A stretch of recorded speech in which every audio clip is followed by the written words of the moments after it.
Évangile de Jésus-Christ selon saint Jean, chapitre 14, versets 23 à 29.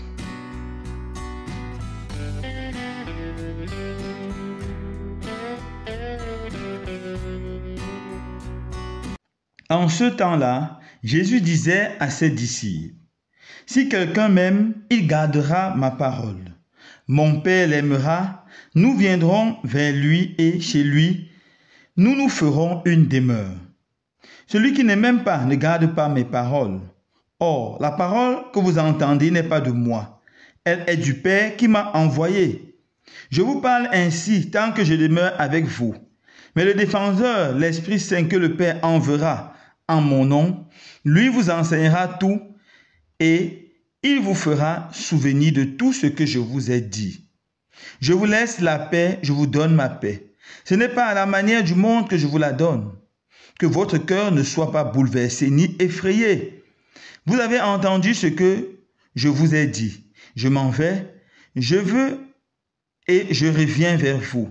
Si vous m'aimiez, vous serez dans la joie, puisque je pars vers le Père, car le Père est plus grand que moi. Je vous ai dit ces choses maintenant, avant qu'elles n'arrivent. Ainsi, lorsqu'elles arriveront, vous croirez. Acclamons la parole de Dieu. Louange à toi, Seigneur Jésus.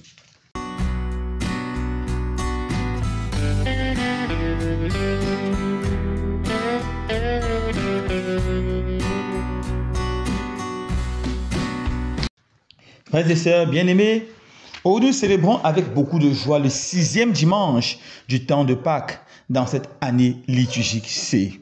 Nous sommes encore dans la célébration du Christ vivant, du Christ ressuscité d'entre les morts. L'évangile que la liturgie nous présente en ce jour est rempli d'enseignements.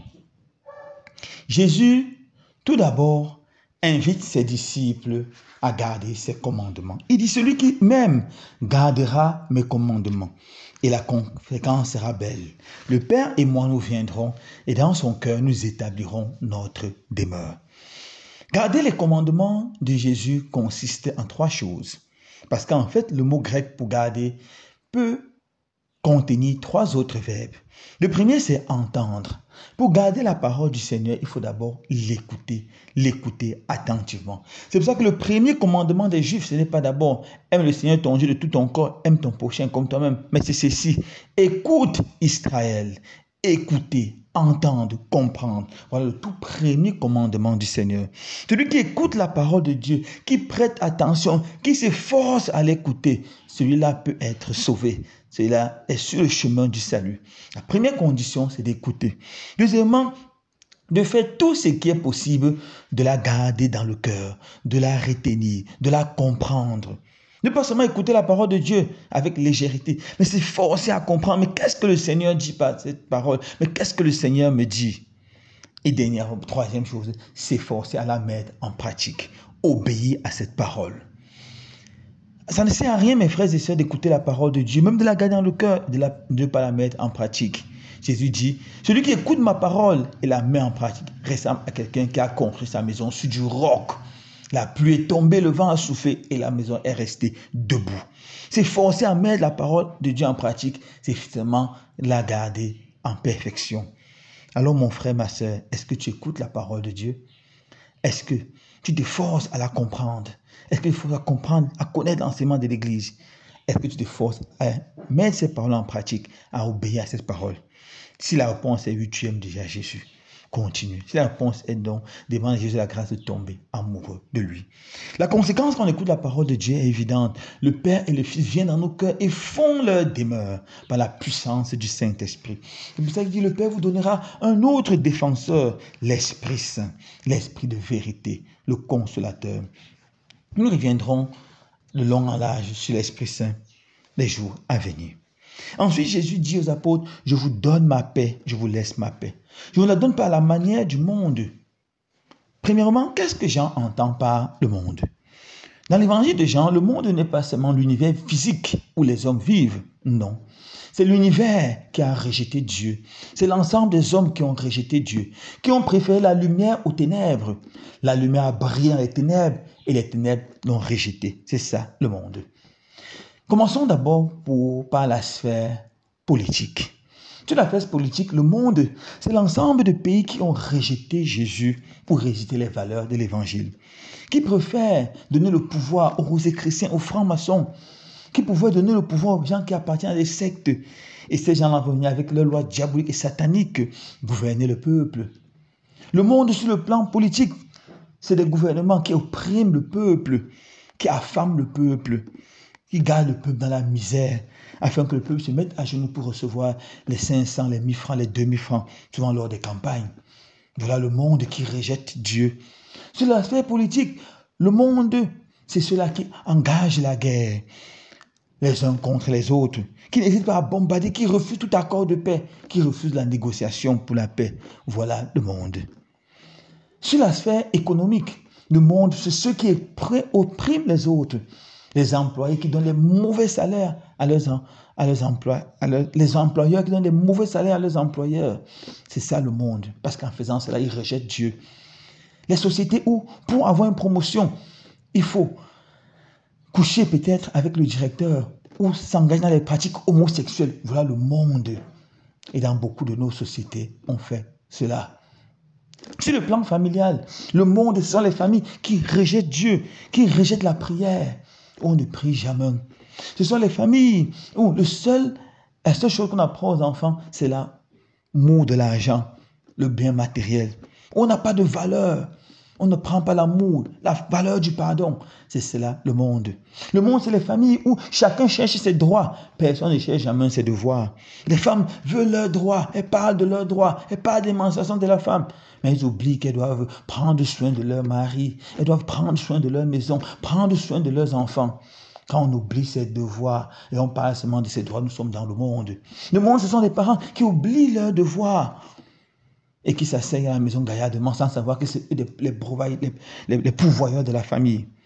Les familles où les enfants ne parlent que de leurs droits, comme on voit dans beaucoup de pays d'Occident. J'ai droit à ceci, droit à cela, droit à cela. Et quels sont tes devoirs? Quels sont tes devoirs? Là-bas, c'est le monde qui rejette Dieu parce que Jésus était très conscient de ses devoirs et de ses obligations. Chacun peut continuer à développer, se poser la question, est-ce que je suis dans le monde décrit par Jean, le monde qui rejette Dieu, ou j'ai accepté la lumière? Accepter la lumière consiste à vivre dans le bien et à éviter le mal, à éviter de faire les autres souffrir. C'est pour ça que Jésus dit, je ne vous donne pas la paix que le monde donne. Quelle est la paix que le monde donne? C'est simplement l'absence de guerre, l'absence de conflit ouvert. C'est ça la paix que le monde donne. Mais souvent à l'intérieur, des personnes souffrent, des personnes sont tristes, des personnes sont malheureuses. Pendant beaucoup d'années, on se vantait dans notre pays, le Cameroun, il y a la paix, il y a la paix. Je ne sais pas si on a encore le courage de le dire, parce que depuis plus de 8 ans, le nord-ouest et le sud-ouest traversent une crise terrible et qui ne finit pas. Les gens ont peur, les gens sont tués. Même si les médias parlent de moins en moins, la réalité est là.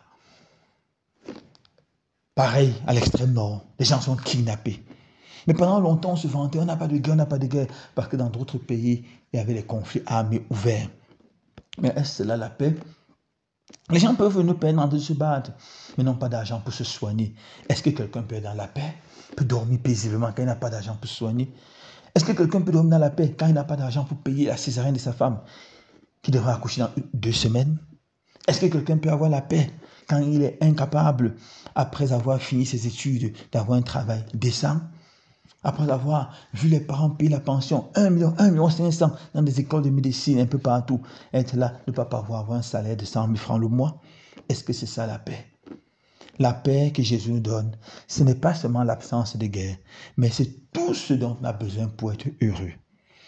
C'est la santé du corps, mais aussi la santé de l'âme, c'est l'équilibre. La paix sont les bonnes relations dans la famille, les relations joyeuses. La paix sont les bonnes relations dans le lieu de service, les relations joyeuses, constructives. Voilà la paix que Jésus nous donne. La paix que Jésus nous donne, c'est la capacité de sourire, et un sourire qui vient du cœur. Et le mot hébreu pour cette paix, c'est le mot shalom, qui bien sûr n'est pas l'absence de guerre, mais qui est tout ce dont on a besoin pour être heureux, pour être épanoui.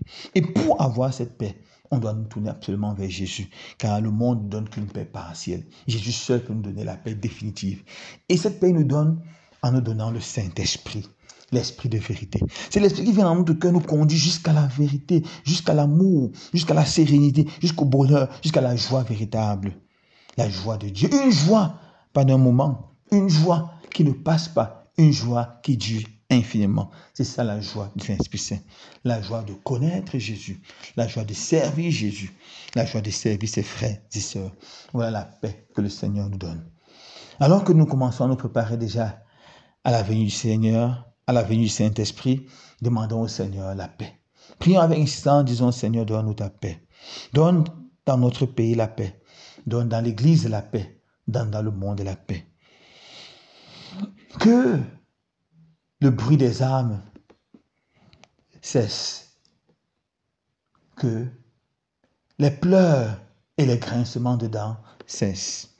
Qu'ils soient remplacés par les cris de joie, par les cris de bonheur et par les cris de bénédiction.